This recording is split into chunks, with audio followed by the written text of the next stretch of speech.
The Santa Blanca Security Forces. Run by El Muro, childhood friend and personal bodyguard to El Sueño. El Muro means the wall, as in no one gets over it, no one gets under it, no one gets around it.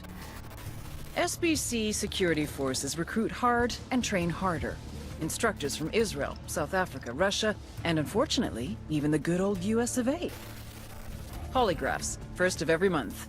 Pass, you pick up your paycheck. Fail? Yeah, don't fail. Even so, El Muro has a polygraph system of his own.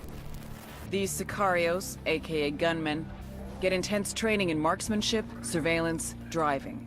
2/3 wash out to become halcones. The guys who make it get assigned to various regions as enforcers, guards for labs and shipments, hitmen. Some become drivers, surveillance specialists, spies, and torturers.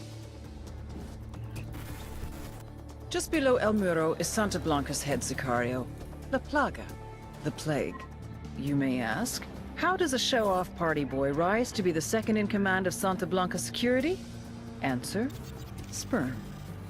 La Plaga is El Muro's little brother. But don't kid yourselves. He's the nastiest motherfucker on the internet, and yes, I have been on 4chan. Don't worry, you'll see what I'm talking about.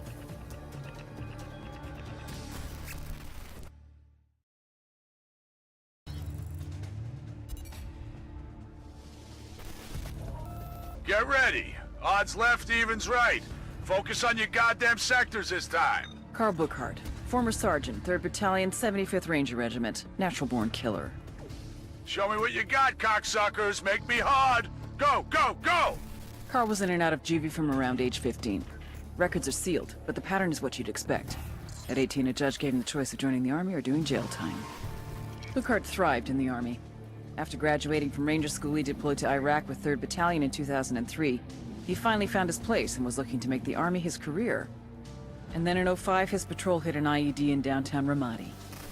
Burkhardt didn't take to civilian life. Couldn't keep a job for more than a couple of weeks, and started having run-ins with the cops again. Started telling anyone who'd listen about how the army fucked him over. Eventually, he started spending time over the border in Juarez. God knows what Burkhardt was looking for down there, but eventually he crossed paths with El Muro, head of Santa Blanca security. They share some beers, maybe some blow. Burkhardt gets to talking about his army days. El Muro is impressed. He knows the real thing when he sees it. He asks Burkhardt to come to Bolivia to train the cartel's army in the Montioc province.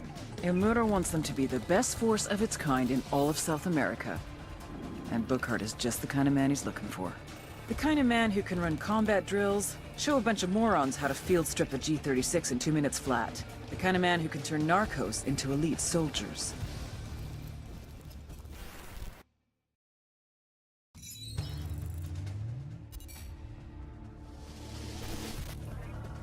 Major General Barro is a patriot. He runs UNIDAD, the Bolivian military police force from main operating base Jaguar in Flor de Oro. When Santa Blanca first arrived in Bolivia, they went to war with UNIDAD. Innocent civilians got caught in the crossfire. The death toll was tremendous. Barro had seen a lot of death in his life and was desperate to bring peace back to his country. So he brokered a backroom deal between El Sueño and the Bolivian government. UNIDAD agreed to look the other way and let Santa Blanca run their business. In exchange, the cartel promised to keep their killings to a minimum. Obviously, the results have been a mixed bag. The relationship between Santa Blanca and UNIDAD is tense. Now that Bolivia has become a full-fledged narco state, I believe that he is starting to regret his decision. Major General Barro is either one of our most dangerous enemies or our greatest ally. There's only one way to find out which.